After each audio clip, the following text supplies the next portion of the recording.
Hello and welcome to episode 152 of Fergo and the Freak. I'm that bloke from Rugby League Project, Andrew Ferguson. You can find me on Twitter at AndrewRLP. Join me as always is the glorious League Freak, who you can find on Twitter at League Freak. How you going there, mate? Hey everyone, I'm doing good. Looking forward to this episode because we've got a special guest with us. Yeah, we've got the boss again. How you going there, Nadine? I'm great. How are you guys? Not too bad. You're doing some overtime tonight? Just a little, yep. Coming out of the staff expense account? Yes. Everyone will be duly charged later on. Fine. Don't give it into the minions that are in the cage. No. They're making some noise yesterday. I think one of them's getting hungry. I had to get the stick out again.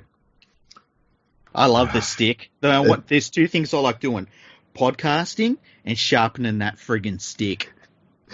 It's a lovely stick. It's got a good handle on it too. You've done good with the tape you put on there around the handle there. Yeah, well, you know what you need? You need a nice sharp tip, but you've got to keep the girth. Yeah, exactly. You don't want to get calluses when you're swinging that thing around either. No, not at all. So, what are we talking about? Oh, this is an interesting one. I'm gonna host a show, but I'm not steering anything. So, what are we talking about today, Freaky? Okay, so basically, there's a plan. The ARL has come up with a plan, and it seems like a pretty good plan. Now, I was sent an article today by Nadine that outlined this plan, and it seems to be the first thing that's come out in the media. The NRL has been talked about that actually makes sense. I feel like the media has heard little whispers here and there about stuff that has been talked about by the NRL, and they've tossed up the sensationalised garbage things. But this is the first thing they've kind of reported on that seems to make sense. So, what they're going to do is they're going to split the competition into two, basically. They're going to have one group of teams that are going to be based at Homebush Bay, and they're going to be in the hotel at Homebush, and they're going to use three stadiums. They're going to use the Olympic Stadium, they're going to use Parramatta Stadium, and the other one they're going to use is Penrith Football Stadium, because the other half of teams they're going to have hosted at Panthers Leagues Club, which has all the facilities. It's a place that I don't think anybody was talking about until today, but it really ticks a lot of boxes. And then what they're going to do is they're going to have the season play out, and everyone is going to play each opponent once and then go into a final series. Right. Now, you haven't heard this until right now. No. How does that sound to you? I've got a question. Yeah. When God got the role as being head of the RLC, he was talking about taking the game to suburban venues. Yeah. How come Brookvale and Leichhardt Oval aren't on the list? Because the people that live in those areas are dirty. They're tainted. And the people of Western Sydney are clean. Aren't they, Nadine? You know what I'm talking about, don't you? Yes, absolutely, okay. Definitely. Yeah. What if, by chance, Manly stumbled across the greatest cure ever last year for the coronavirus, and that was asbestos? We could take the game and the people to Brookvale Oval and cure them while they watch rugby league. I feel like asbestos probably isn't going to help coronavirus. Although I think if you've sniffed enough asbestos, you're probably not going to worry about getting coronavirus. Hey, if you sniff enough asbestos, you're going to kill the coronavirus that's in your body. That's true. Sure, there will be collateral damage, but you will kill it. Yeah, good point. So, I think the other thing that surprised me about that is Penrith. Well, and you know what? And Nadine will know this, right? Penrith is perfect when you look at it. They've got a hotel there, can hold 220 people, okay? They've got the restaurant. Actually, it can hold double that. Oh, really? Okay. It's 222 rooms. Oh, there you go, right? So you've got that. They've got a restaurant that they don't even have to go outside to go into from the hotel. They've got the best sports training facility in Australia for any sport. They've got a whole heap of training grounds around the back of the league's club and stuff. They've got one outside the stadium. They've got the stadium they can use. They really do actually have everything that you need. So does Amy Park, Melbourne. Yeah, and but why the fuck would we go there? Yeah, who the fuck goes to Melbourne, Andrew? Trust me, I'm not saying it's a good idea. The teams can all warm up at, the tennis stadiums, what are they, tennis courts, tennis stadiums, and all use the underground tunnels to play at one of two venues. That's it. See, in this one, they've got 3 venues they're going to use. I don't know why they'd use Parramatta Stadium, although it is a fantastic ground. No one's going to be there. There's nothing around it, though, is there? No, it's... How far are you going to get to the nearest hotel from Bank West? It wouldn't be that far, but... The Park Royal's the closest. Yeah. Now, here's but another thing. They wouldn't stay in Parramatta. What would happen is they would be based either at hotels in Penrith or in Sydney Olympic Park and be shuttled appropriately. Given the cost this has had on the NRL, will they be staying in backpackers? No. Just to try and keep the cost down a bit? No, that would be cool, but no, they'll probably be in the best of the best. Well, they're staying at Panthers. That's the best of the best. I don't know if there's a 7-star hotel, but if there was, it would be in Penrith. Okay, so does this mean that the island idea has been kicked in the ass? Yeah, the island idea. They crossed to that. Yeah. Let's hope that thing has been backed over by a truck and has had its insides picked out by some kind of bird on the side of the road, because that was abhorrent. Yeah. The whole idea of that was, in the NRL's mind, we go to a warmer climate where the virus isn't going to be as bad. Yeah. I assume someone within the wider NRL public has told God that the Philippines is one of the warmest places in the world, and they've currently got nearly 4,000 people with the virus there. So, warm climates mean jack shit to the coronavirus. Yeah. I think it was also just a probably publicity stunt from the actual tourism operator as well, and to be fair. As soon as I saw that dude sitting next to Chris Johns, I was like, fuck this idea. Was John Rebo there? I know, right? He's sitting there next to this dude going like, I've got a vision, NRL line. Fuck off, Chris Johns. Yeah. Jeez. It's a good thing. It's a good thing they didn't take rugby league to China all those years ago. Yeah, it's. Although I know Laurie Daly is upset that he's not a big star in India. So anyway, tomorrow the NRL is having a meeting about all of this, and they're looking to make a return in May.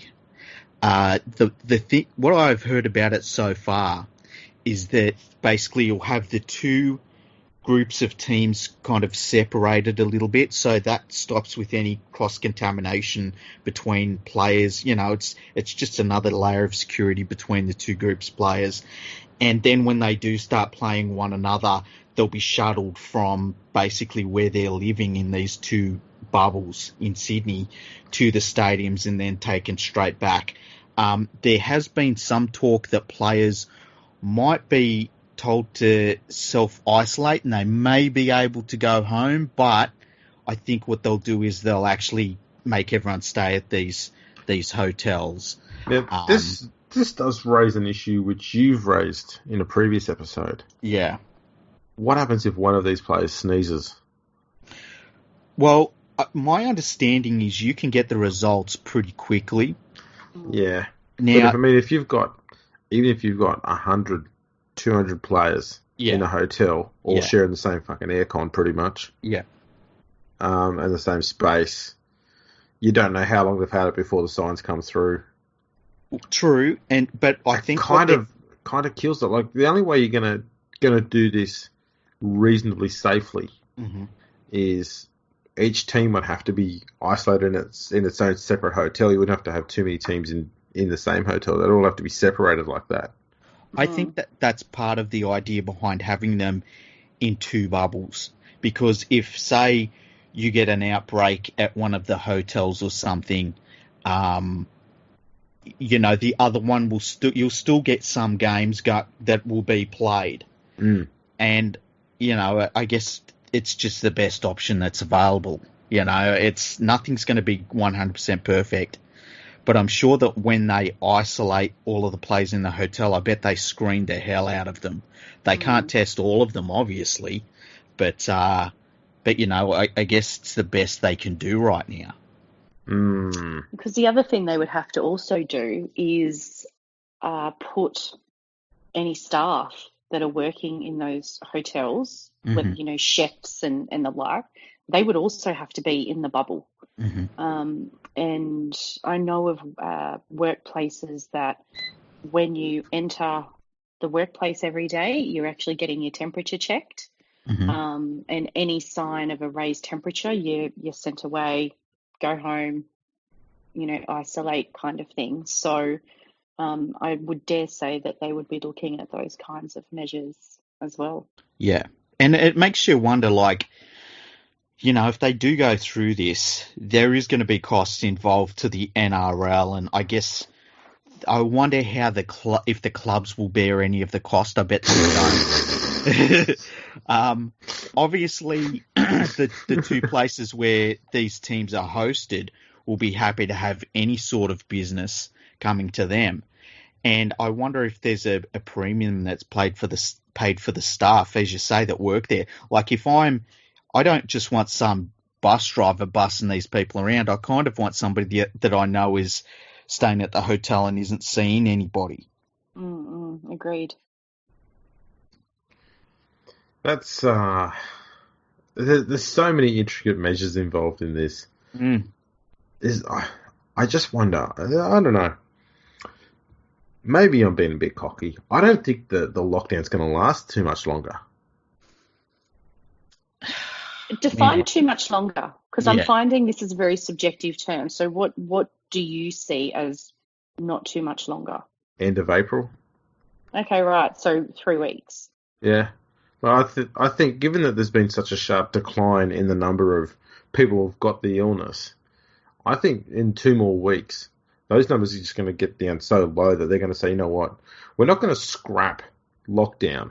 But what we're going to do is we're going to ease the restrictions on it. So if you want to go out and meet someone at a cafe or something, then shops are going to be allowed to be open for a very brief period of time during the day. So it's not going to be 8 till 6 or anything like that. It'll be like 10 till 2.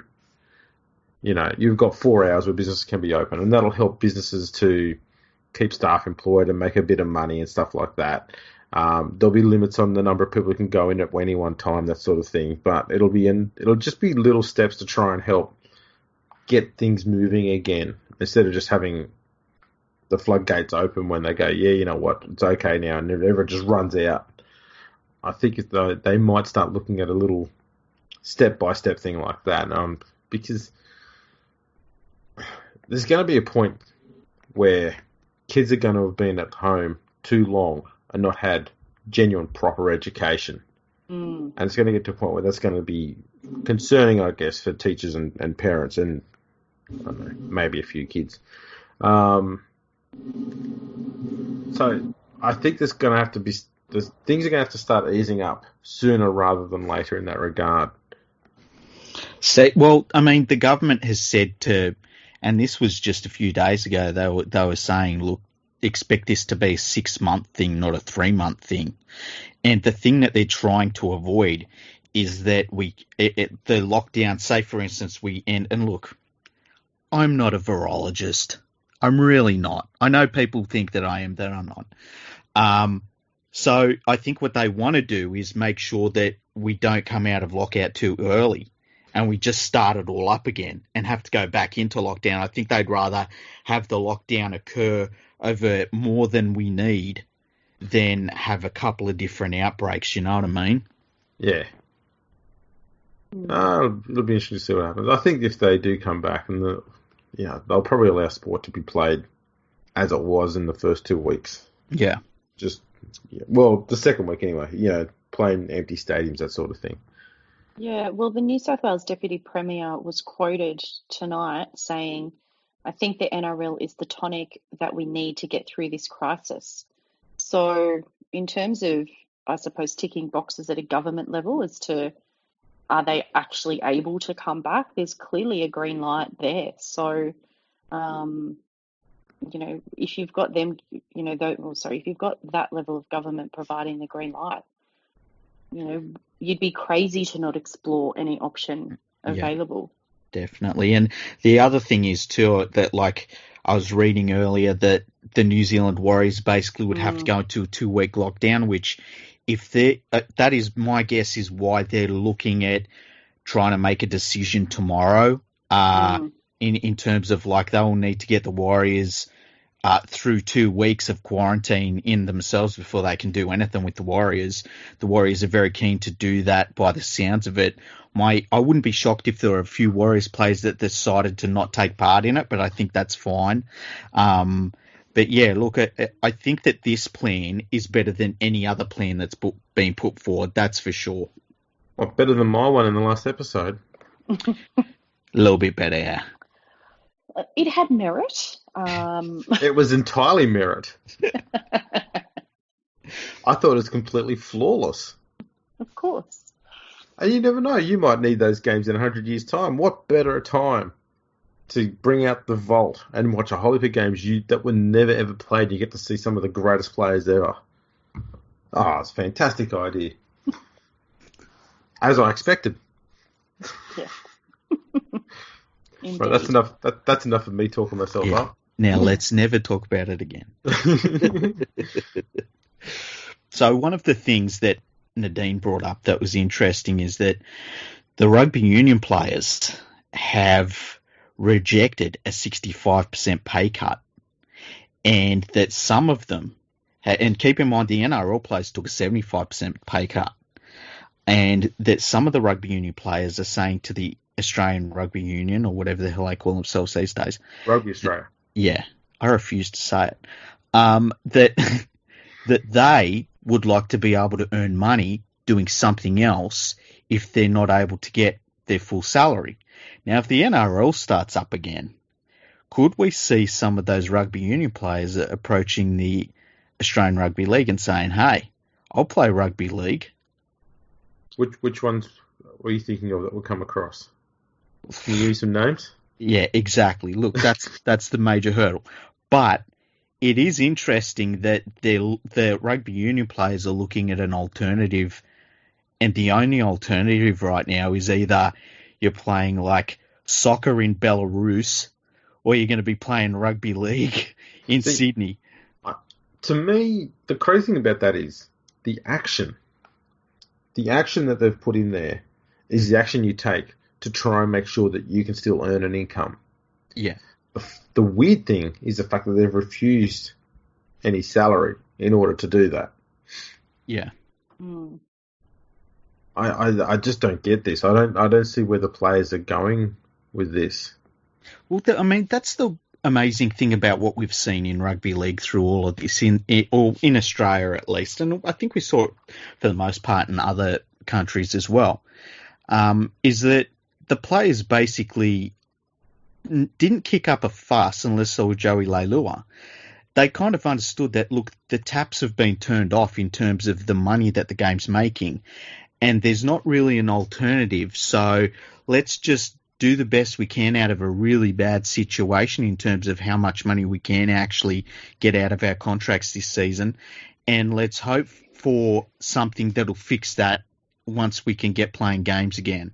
And I've never seen the game united like they've been in the last couple of months. It's been absolutely incredible, despite what the media said. The media's been, gross, but people within the game, it's all been one message and Joey Leilua. Yeah, we've got to stress too, Joey Leilua is more than a player. Well, he's a leader. He's a leader. He's a macroeconomic genius. Yep. Probably has some unionism skills. Yeah, I would say so. Of course they're going to bring him on. He's an absolute expert. Exactly. Couldn't have said it better myself.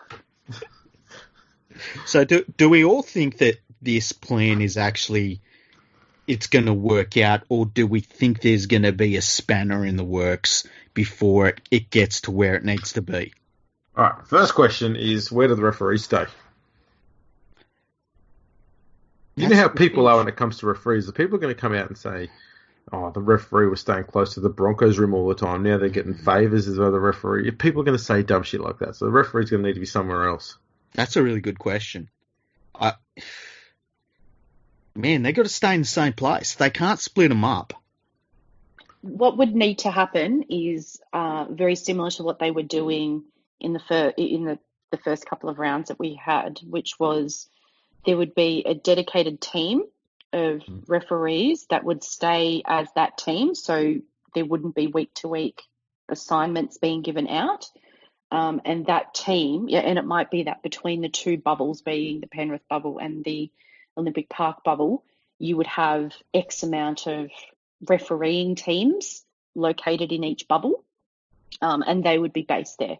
It's the only way that they would be able to do it. And the referee teams in the Penrith bubble would only referee at Penrith and possibly Bankwest. And obviously Olympic Park would be at ANZ Stadium and possibly Bankwest. And that's how they would have to run it. There's no other option. Maybe the referees could stay at the bunker. Where is the bunker? The bunker's in Moore Park, isn't it? No, it's at Redfern. Oh, was it at Redfern? Because it is. I love that answer. I thought it was in Nuremberg somewhere. How dare you? No, you're thinking of... Carsten told me. You're thinking of Berlin, not Nuremberg. Nuremberg was where everyone from the bunker ended up going. Well, you know. Yeah. It's all right. I got you, though. I knew what you told. Carsten told me it was his fault. Yeah, Carsten told us a lot of things that we shouldn't repeat. Well, we've all been there. Yeah. I know what you talked about in the day. We didn't go where Carsten went. Oh, yeah. We definitely... Well, I might have actually when I think about it. But, yes, okay. Let's bring this back on track. Very interesting point about the referees that nobody is actually talking about on any platform right now. So that is a very good pickup, Andrew. I wonder what they will do with the broadcasters as well, because they're going to have to bunker down too. I mean, I think the main thing they have to do is make sure they just don't. Easy option is broadcasters don't mingle with the players. Yeah, but I mean, if you're going to all of this, let's look at just Penrith Footy Stadium, right? Say you're going to all of this trouble to make sure the players and the coaches and the refs and the trainers and everything are all isolated. I think it would be utterly ridiculous if you then said, oh yeah, then we bring in the sound guys and the cameramen and stuff, and they just can come and go as they please. Like, I think they've got to isolate everyone. Certainly do. It's such a big gig. It is, yeah. It's massive, and I can't think of anything that we've seen like that before in rugby league. But if it means that the game is even earning 50%, like if we just get one of these bubbles going, and in a couple of months later, like they play their games, and a couple of months later the other one plays their games through, or like I think that any games right now, like if they said there's going to be one game a week that we play, we'd all watch that one game a week, even if it was like Titans versus Warriors, you know? Yeah. Man, it's just like this year alone, just 2 rounds, 16 games, we had 283 players. Yeah. It's such an immense task. And then you've got coaches, and they've all got coaching staff, then you've got all the hotel staff have to be there, as you said.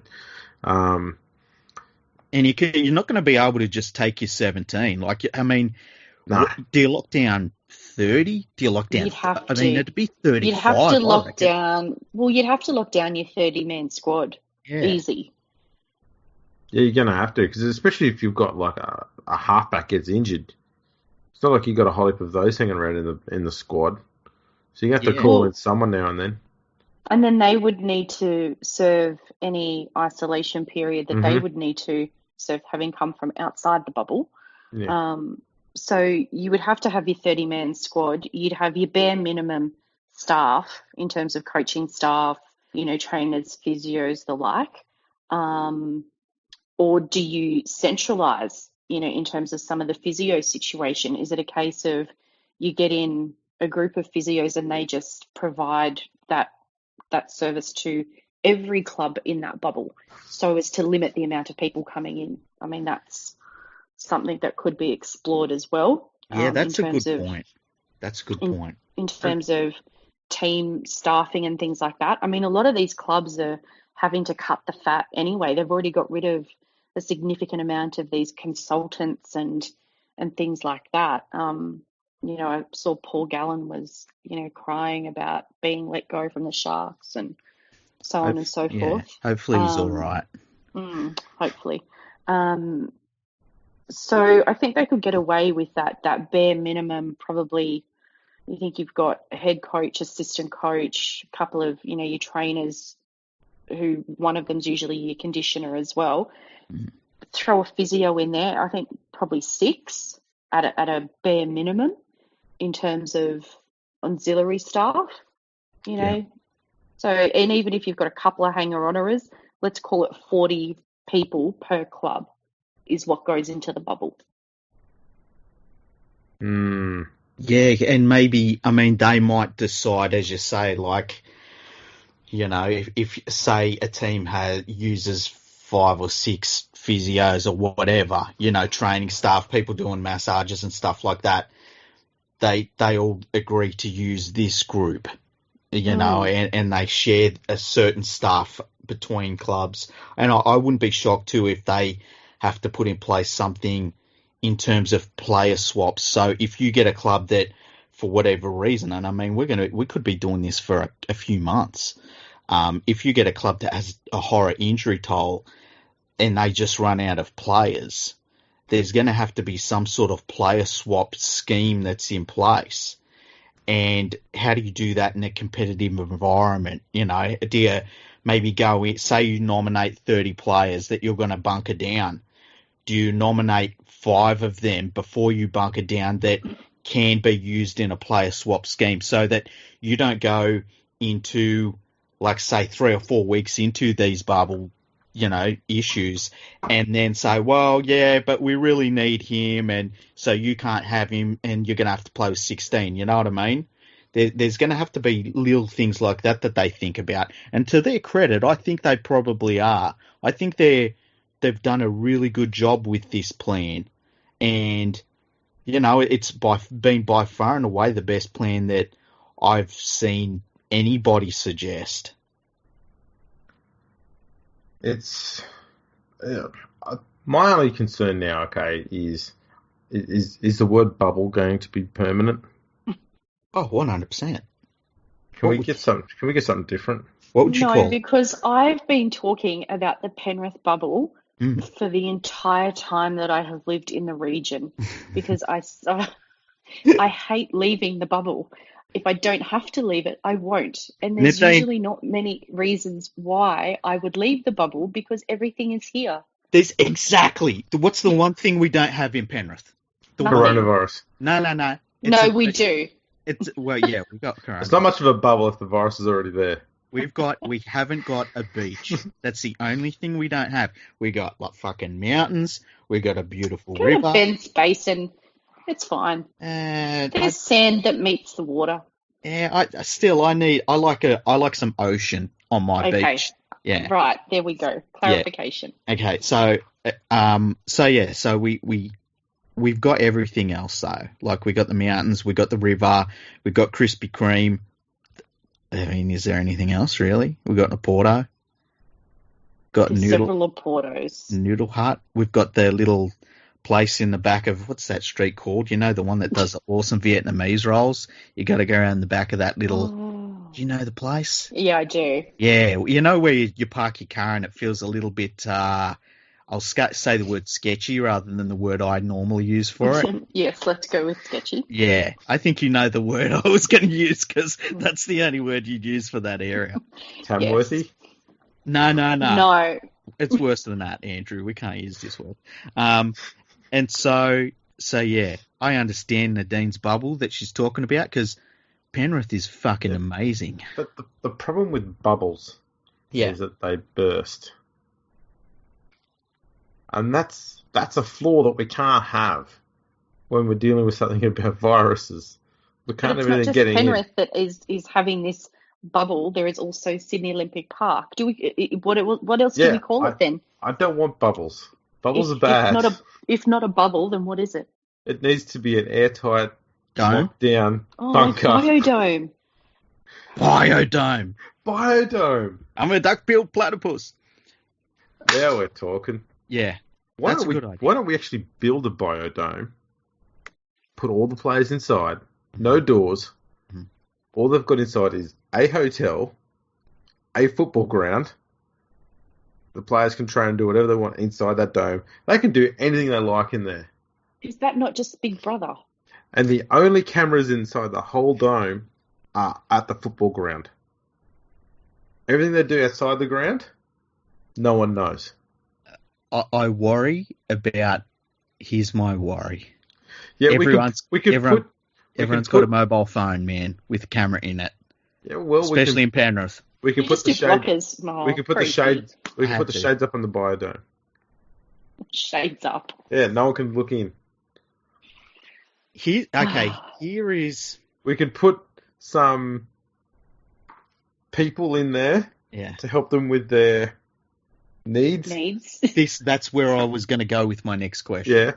How does the NRL, because with all of these players, and I'm not saying all of them, but some of them are, how would you put it, dumb. Needy. Oh. Yeah. But I was going more dumb. I was thinking with, some of them have a fascination with learning about parts of their anatomy, and they like to share that fascination with other people. There are professionals who deal with this stuff on a regular basis. We could just put them in there. Mm-hmm. That deals with that issue. Between that and the thick black markers, I think the players will be covered. That one should be fine. Put a bottle shop in there. Yep. Couple of maybe a poodle or two, a Labrador, box dog. Well, you don't have to put actual one in, just to get one of those inflatable ones. That'll do. That way no dogs get injured. Yeah, that's a good point. Players are too drunk to know the difference anyway. Do you reckon they'll allow them to drink? Yeah. Do you reckon? I don't think they will, huh? Yeah. You know what? Don't you think it'd be great to see two teams out on the field there, and they're all just 6 days into a bender? It'd feel like, when they used to fly out for the Kangaroo Tour a week after the grand final, and you'd still see players, and they looked really bad. Well, MG tells a story about how he was supposed to go. They were supposed to. Penrith was supposed to get on the plane to go and play World Club Challenge after Penrith won the comp, and he was having too much of a good time, and he fibbed and said that he lost his passport the morning of the flight, and so he didn't get on the flight and go over because he just wanted to stay here and party. That's hilarious. As you do. Of course. In the bubble. Yeah, in the bubble. The Penrith bubble. Don't leave it. Biodome. Sorry, let's go with biodome. I love it. I think this has got merit. So now that we've moved from bubble to biodome, there's merit. Yeah, exactly, because it was my idea. Right, okay. How dare you? All right, Crawley. Fuck. How dare you? Oh, shit. Oh, man. The only positive thing is that Crawley has not been on the TV screens. Yeah, that is a good thing. Although, if you do go to the Home Shopping Network, you can see him on there along with other leather bags. Oh, man. Is Roz trying to sell him? Roz is always selling something on TVSN. Yeah. If you're listening, Roz, and I know you are, hello. Yeah. Freaky, you're watching too much nighttime TV. I just, I've seen it before. It's just like, oh man. Where do you think he got the lightsaber from? Have you purchased anything else recently? No, I No, haven't. Come on, man. not, Everyone's doing all this online shopping whilst they're in isolation. And I haven't. My biggest purchase recently has been my microphone. My old microphone died, and I had to get a new one. And I got to say, I love it. It's brilliant. Makes me sound brilliant. Very, very good. Looks very professional. Cost me a whack, but it was worth it. Does that company make microphones that give someone personality? Well, the microphone, we might get a sponsorship out of this, Andrew. So let's do this properly. Well, that's all right. So the microphone I'm using is a Rode microphone, and I have to say the quality and the sound of this Rode microphone is second to none. I would recommend Rode to anybody that is wanting to do a podcast because it's the only microphone I will use from this point on. Prior to this, we both had the same one. Yeah. And they were blue balls. Yes, they were. Blue balls were they did what they needed to do, but mine just broke out of nowhere. I don't know why. I wasn't hard on my blue ball. I wasn't too vigorous with how I used it or anything like that.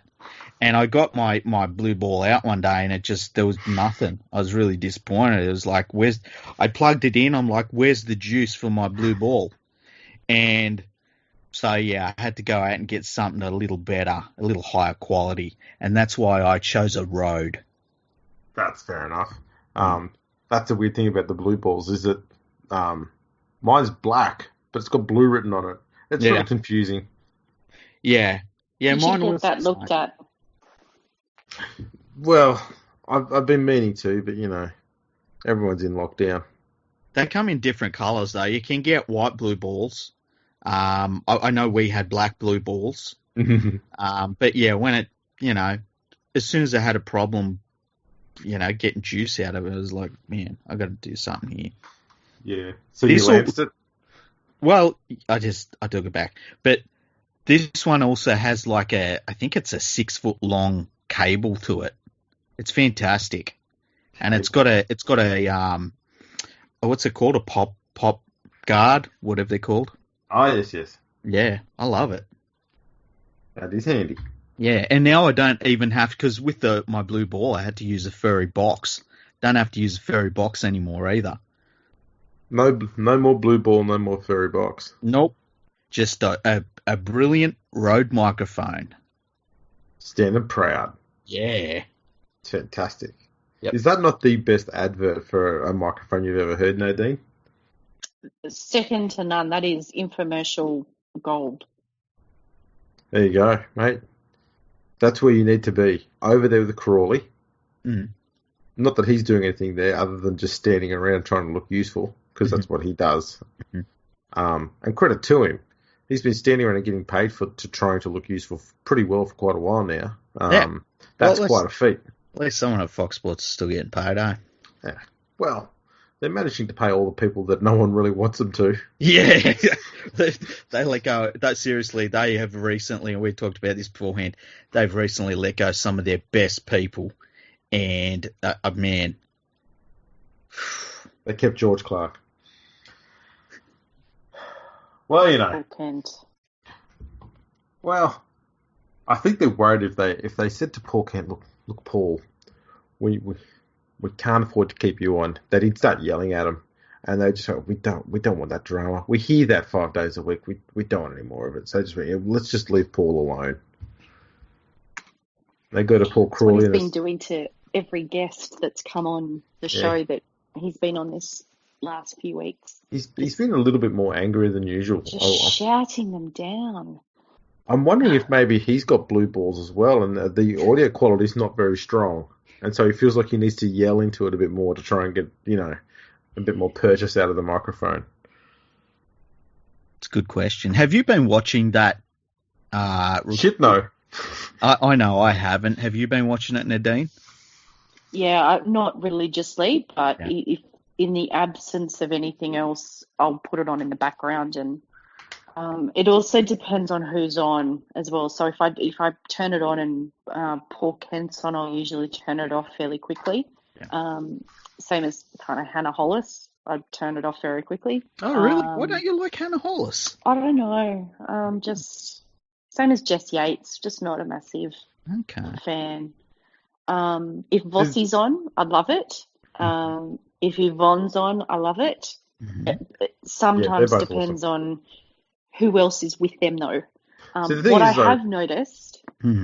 Sorry, I was going to say. I was going to say one thing I have noticed is when they don't have Paul Kent on as in the studio, is that they will throw to him halfway through the episode, and you get called out. She's like, "Oh, Kenty's not on. Good, I'll sit down and watch." And sort of halfway through, and you go, "Oh, what the." They get him on, and he's got the camera too low, looking up at his chin. And then you're right up his nostrils. That was last night. Is there a reason they're doing that? Like, I understand that I think it was Ricky Stewart did that the first time, and it was like, oh, that's pretty funny. But like, Ricky was stupid and doesn't know how it works. Yeah, like, I get that. But at some point, don't they say, hey, stop pointing it up your nose? Hold it higher. I think the problem is they're all old and stupid. Yeah, the young ones get it. Yeah. Yeah, I've noticed that initially, I think the first show that Cooper Cronk did, he was with, I know Fletch was there, and I got a feeling Vossi was the host.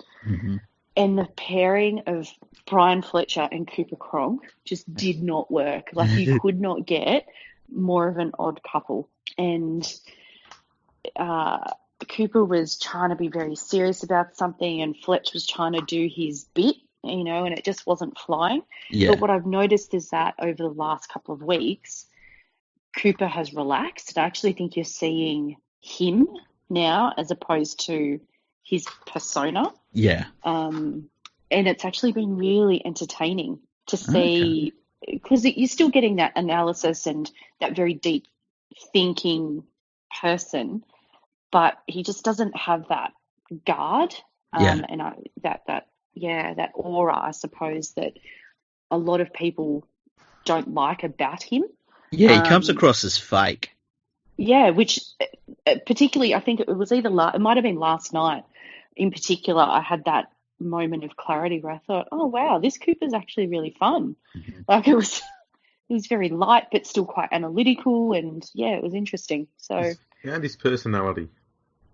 Pardon? He's found a personality. Yeah, so someone's coached one into him. Either way, it was working. Blocker is a bit of a drain, I've got to say. A bit. Yeah, sadly. But again, I do think it's who they've partnered them with as well, and what is the dynamic they're going for? Are they going for light? Are they going for analytical? Are they going for hard hitting? It's kind of strange. But last night, Braith and Sam just weren't working either. Oh, really? Yeah. Sam who? Exactly. Sam Burgess.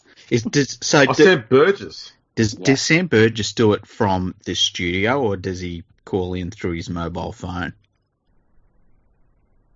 Well, he's done both, but last night he was in the studio. Yeah, I've heard he's done both. Right, Sam Burgess. I don't think we'd hire him. You seem perplexed by that, Andrew. I am very perplexed. Why? And why is that? Well, I thought you'd want to get rugby league experts on there, not just some bullfed with a broken nose. He's going to be named. He's going to be named the greatest second rower in the history of international. Just fucking settle down, all right? You can't understand him, though.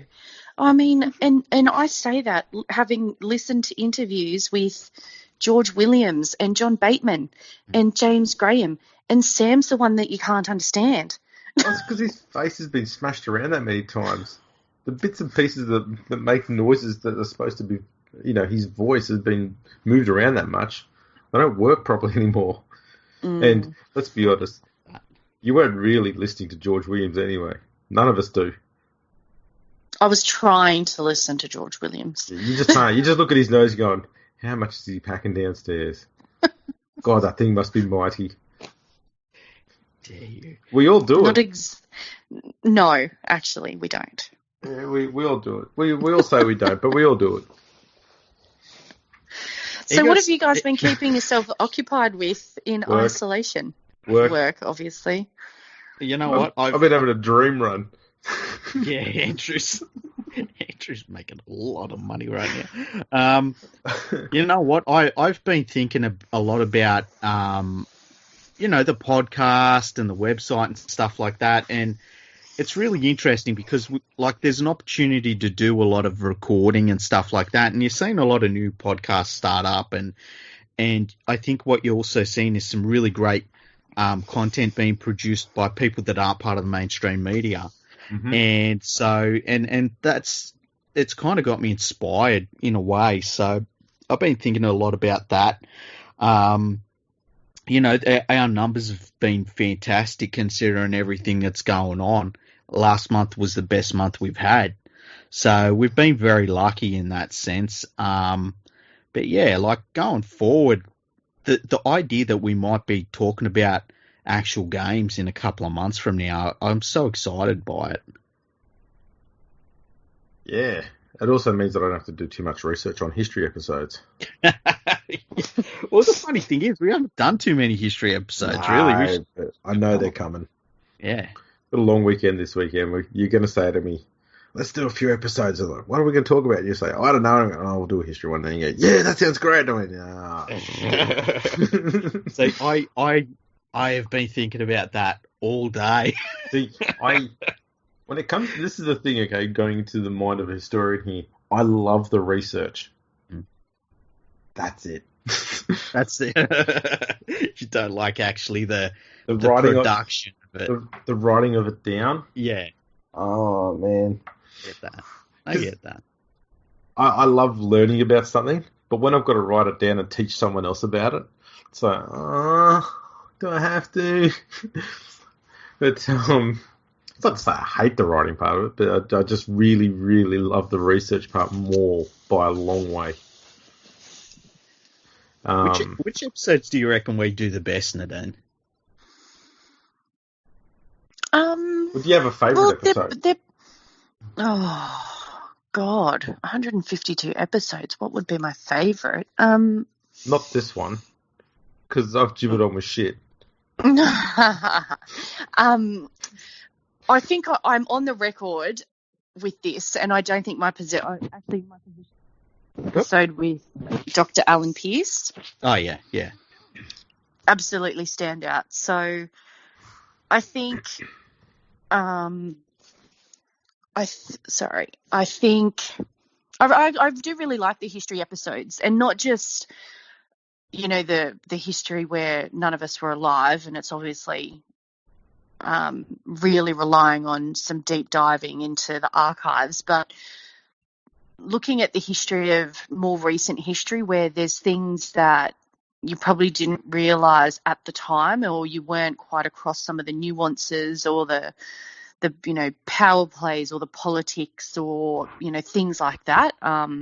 Obviously the most controversial one in recent history is anything to do in and around the whole Super League war space. But, even things like the impact of Brad Fittler going from Penrith to the Roosters, and obviously Phil Gould before that, and, him trying to take all the players and things like that, like all of that, the history behind those kinds of things. And whilst the catalyst for that was something that was quite tragic, there was clearly a lot more at play as well. So those are the kinds of history things that I find really fascinating, because you think that this was my understanding. However, that's not what was actually taking shape at the time. And I always like it when there's guests on. I always find that fascinating as well. Okay, that's interesting, because when we put the episodes out, it's very rarely that we see a difference in the listener numbers. So it's not like say we've done quizzes and things, and even watching movies and things like that. It's not like we've ever seen a drop off in any of them. I was going to say, did you actually watch Die Hard and listen to us talking about it? Yes. You did? Excellent. Yes. Did we do good? Yes. I love Die Hard. That's such a great movie. The next one we're doing? Freddy got fingered. Oh, Seriously, I bought it. Afraid to ask. I bought it last night, hey. So, yeah. I have one other question for Nadine here. Mm-hmm. Did you do the two trivia episodes, and how did you go compared to Mama Shark and Freaky here? Oh, I answered on Twitter. I got 37. On which one? The NRL one? No, on Trivial Pursuit. Oh, how'd you go on the NRL one? I can't remember. Was it better than Freaky? I don't know. As they say in the classics, it wouldn't have been hard.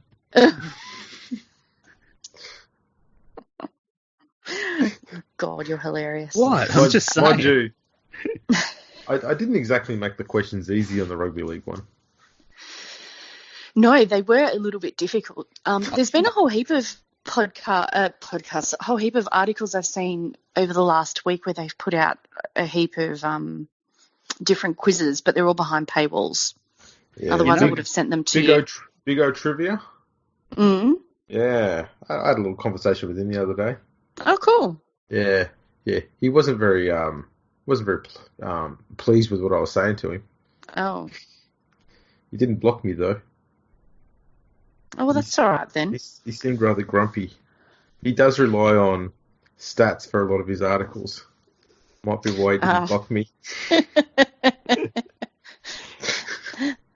Yes, well, that's a person that knows where their meal ticket probably can come from. This is very interesting. He's trying to toe the Daily Telegraph's line that Greenberg was a shit leader of the game because of the expenses that the game had. Oh, okay, right. And I was trying to say, look at the clubs because they're worse. And he kept trying to turn it back around on Greenberg all the time. Oh, this is exactly this screaming match that Paul Kent and Michael Ennis had the other night. Yeah, that's what made us do I think it was at the last episode. Todd Greenberg is doing a good job. Yeah. Oh, no, that was the one before that. Last one was Idiots Everywhere. Oh, that's right. Can you tell who does the they're such leaguefreak.com headlines, eh? No, but they're great. I like them. You like them? Yeah. They are. He does a good job. Yes. So what history episodes do you think you might have lined up moving forward? I've got a few about the birth of some clubs from, back in the very early days when the game started. Some have got very interesting stories as to how they came about. Others less so we'll do the ones that are a bit more interesting. I've got even player profiles I've done, so we can look at those. There's tons of stuff I've got in the archives I could probably piece together and do kind of like with the 1909 episode. Oh, yeah. We've got 96 to do as well. Yeah, 96 and 97. 97. We want to eventually do the grand finals for our teams as well, 2003 and 2005, which would be cool. We're just trying to work out what format to do that in, though. Yeah. There's all that stuff. If Freaky's keen, I mean, I've got pretty much every English Rugby League yearbook going back to 1980. So you could probably do season reviews of the English game if you wanted to. Wow. No, hopefully we get some proper football starting. I want to hear about the... That's in the bank. I want to hear about the Widnes Vikings of 1982. Please, God, let the NRL start on May 21st. Episode 153 starts in Dewsbury. Actually, you know what? There is a great, and when I say great, I mean funny as shit to watch, documentary on rugby league that's on YouTube. It's called Another Bloody Sunday. I may have told Freaky about this, but it's about the Doncaster Rugby League team sometime in the 70s. And they had... The documentary picks them up about 3/4 of the way through the season. And the team is trying to get their first win of the year. And every game they show on there, they lose. Oh. And they're just getting closer and closer to the end of the season without having a win. And the voiceover is so dreary and dull and depressing. It just suits it so perfectly. Oh, you just, seriously, if you find it, I'll have to find that. go to YouTube, just find, and just watch, seriously, the first 5 minutes, and you'll be sitting there going, oh my God, this sounds so dreary and dull. I need to see more of it. Oh, it's one of those. Okay, right, got it. It's almost funny, but it's not intending to be. It's just, who sat there and thought, you know what, let's do a documentary on a sports team that's just shit. And the BBC went, hands in the air, we'll do it. That sounds BBC worthy then, doesn't it? Ah, fantastic stuff. It was nice of them to do something else in between doing dramas based on some period that no one gives a fuck about. In some shows about cops. Yeah. Dead set. How many of those do we need? Yeah, we get it. There's a big fucking house, and they're all fucking working there, and they're all banging. Yeah, all right, okay. Well, they weren't banging. They're just holding hands. Well, yeah, that's as far as they get. So, I do have an interview lined up as well. Oh, yes, that's right. Oh, excellent. That reminds me. I think we got an email. Oh, hey, Freaky, have you got any emails? Let me have a look. Apart from the one I sent earlier today. we got an email from a Nadine. Let me taken my line from me. Yeah. I only have the intro on that line, and you've taken 50% of my work. You'll be right. Here I was thinking I was irreplaceable. No, we've proven that you could be replaced. Yeah, quite easily. Oh, here it is. Hang on, it's just loading up. Why is this taking so long to load up? Okay, so... Have you got any spam emails? I'd like you to read one of those out one day. Like one from some Egyptian prince. No, I don't have any of them. I get a lot of people emailing me. LinkedIn. Well, LinkedIn's emailing me every day, but I get more people like saying that they're an SEO expert and they looked up my website, and it's like, go away. I'm an SEO expert. I had one of those SEO experts contact me one day about Rugby League project. Yeah. And they're saying, if we can put blog posts on there, we'll pay you a certain amount of money. Yeah. What's a suitable amount of money for us to do that? And I said, about $100,000 a year. Are you serious? Do you know how much this is worth? I went, yeah, I'm fucking serious. $100,000 a year, or piss off. I went, I thought you were really interested in this. I went, I am. I want $100,000 a year. And they just stopped talking to me. I went, well, that's rude. Yeah, I reckon. I was pretty clear from the outset what I was after. I don't know. So I've just read back the email, and it's more an email to one of our listeners. It was sent in. It was sent in by Chris. He says, "Hey, League Freak." You'll find this funny, actually, Andrew. He says, "Hey, League Freak. I was just listening to your Todd Greenberg podcast, and when you were just talking about your fellow podcaster Julie, saying, 'Hey, Julie.' He said, it reminded me of this great song from the same name by New York band Fountains of Wayne. See the YouTube link below." Some really sad news, though, as one of their band members died last week from coronavirus. Enjoy the song and pass it on to Julie. If you don't know much about them, check them out. Their biggest song was Stacey's Mum, with an awesome video clip featuring Rachel Hunter. I remember that one. I remember that. Enjoy. Oh, man, I'm sorry if I said your name. This is Enjoy the Simo Kids. So I hope I didn't fuck up by saying your first name. But, yeah, so he was talking about how we were saying, "Hey, Julie." So, yeah, that was pretty cool. And I'll forward that on to Julie, and she can check out Fountains of Wayne. So she'll enjoy that. Yeah, she'll enjoy that with a beverage. Yeah, nice foamy glass or something. Was there any other emails? No. Oh. Nothing else. Nothing else. All right. Let me check to see if there's been any comments. Yeah, that's a good idea. I bet there's been none. Don't you love the preparation of this show? We just prepare on air. It's outstanding. We don't want people this is what makes it authentic. I'm all about authenticity.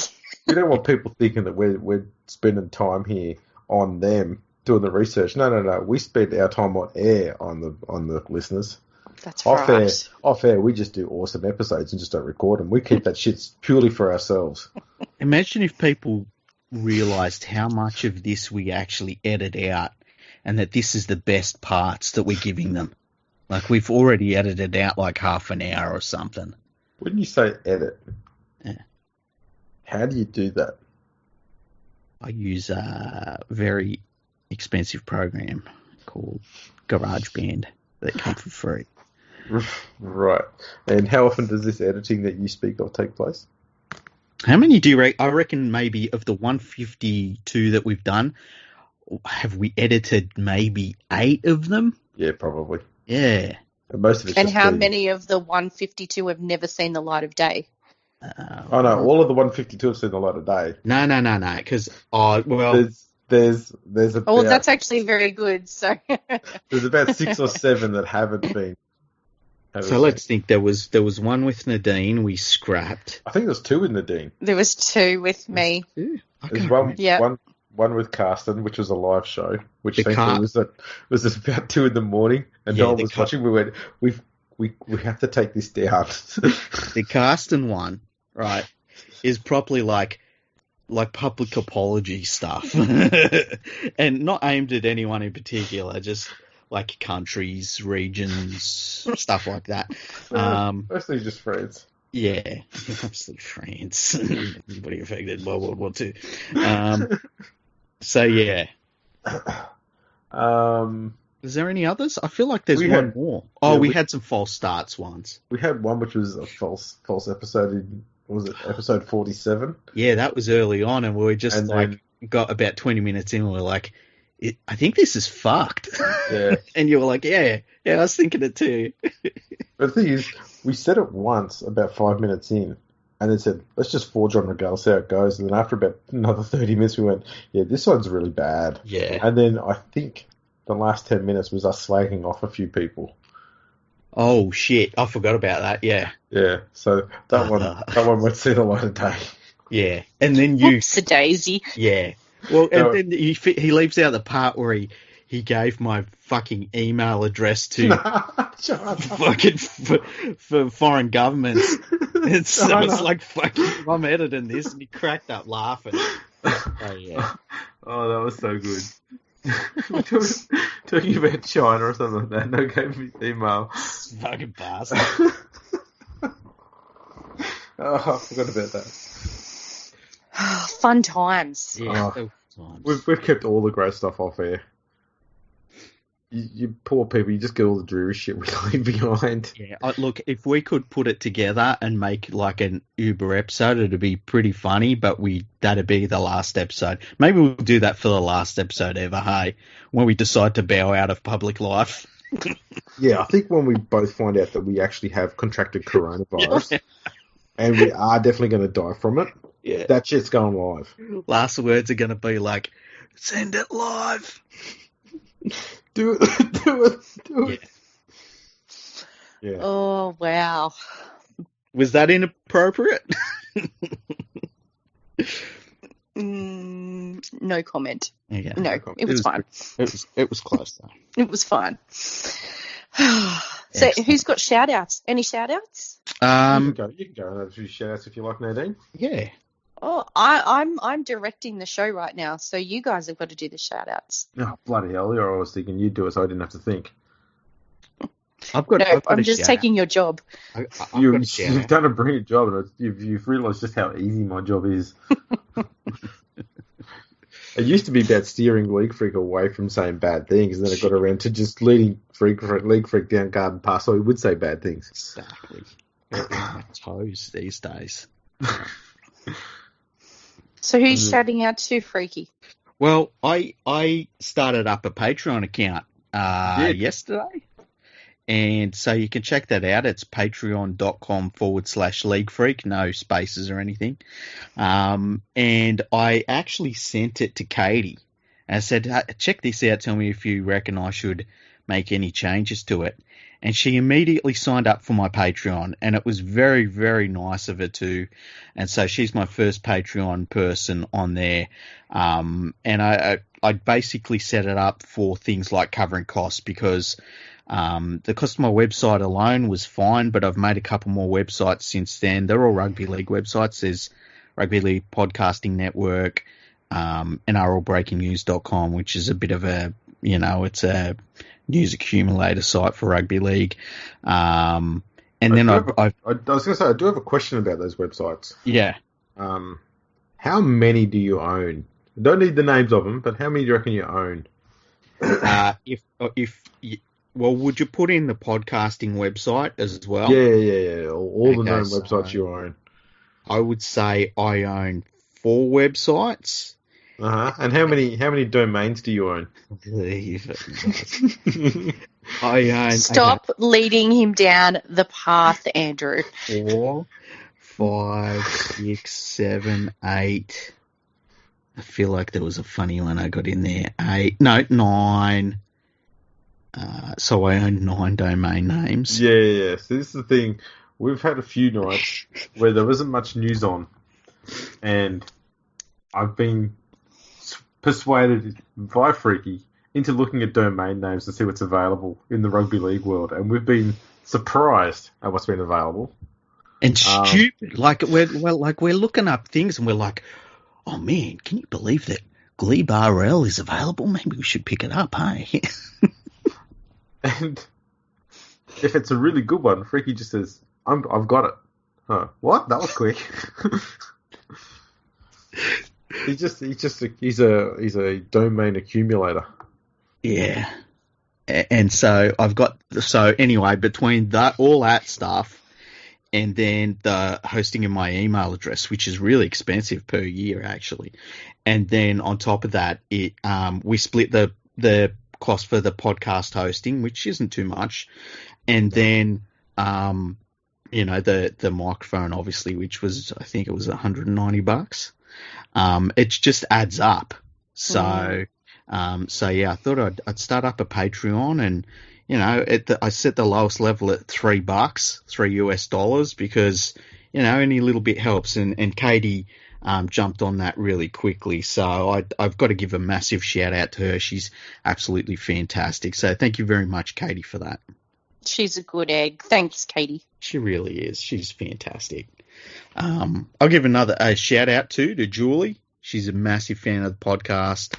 Loves listening to it always. We put out a podcast and she's normally listened to it before midday the following day. So a big hello to Julie. Hey, Julie, if you're listening. Hey. And who else? Bartram 13. Carsten Brummer. Gibbo. Who else? Let me just go and check out the Fergo Freak Pod Twitter account. FC Monkey. FC Monkey. Yeah. You got Samuel Bayless in there. Yeah. I saw we had a few interesting followers recently. Oh, really? Who? Paul Broughton, OAM. Yeah, he followed me too. I followed him for a little bit. He has some interest. Yeah, he has some interesting ideas about the game and stuff, which I always like it when there's somebody that at least has some interesting ideas of how the game should change, and it's not so much the rules, but he talks about like how 9 should be used and stuff like that. So I followed him for a bit, and yeah, I don't know what it was that triggered him to follow us.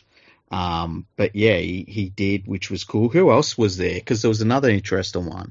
Rugby League Coffins. Yes, that was a bit weird. I don't know what that was about, but hello, Coffins. Yeah, thanks for jumping on board. What else we got on here? Yeah, no one else really of any fame. Mm-hmm. Just Paul Broughton there. Yeah. So. And the usual deviates. Got it. Oh, yeah. Well, Andrew brings in people like this, Nadine, and I don't know what it is about Andrew that brings in all of these fucking weirdos, but he just can't help himself. It is what it is. Yeah. I guess you got to know your audience, don't you? To take the only line that Aaron Woods has. There you go. Rugby League Mums followed us. Oh yeah, rugbyleaguemums.com. There you go. Give that one a plug. Yeah, that's Julie's website. It's going to be really cool when that one's done. We'll get her on to have a talk about that soon enough. Chris Vag, who runs the Pass It On Clothing charity. Okay. He follows us. He does a lot of good work. Takes a lot of clothes down to, is it Pitt Street in Sydney? Gives it to homeless people. Yeah, I know. He gives. I don't know where he does it, but I've seen it on my timeline a few times, which was it's really seems like he's actually doing something to help people. You know. Yeah, something good like us. Well, I guess we provide entertainment and information. Oh, I certainly don't provide entertainment. I was just talking about what I do at Rugby League Project. You do all the entertaining. I don't provide the information, so it works well, eh? You're like Laurel and Hardy. Yeah, pretty much. So, Andrew, have you got anything you need to plug? Just my websites, rugbyleagueproject.org. If you haven't seen it, you probably should. It's bloody fantastic. Yeah, I agree. It's very good.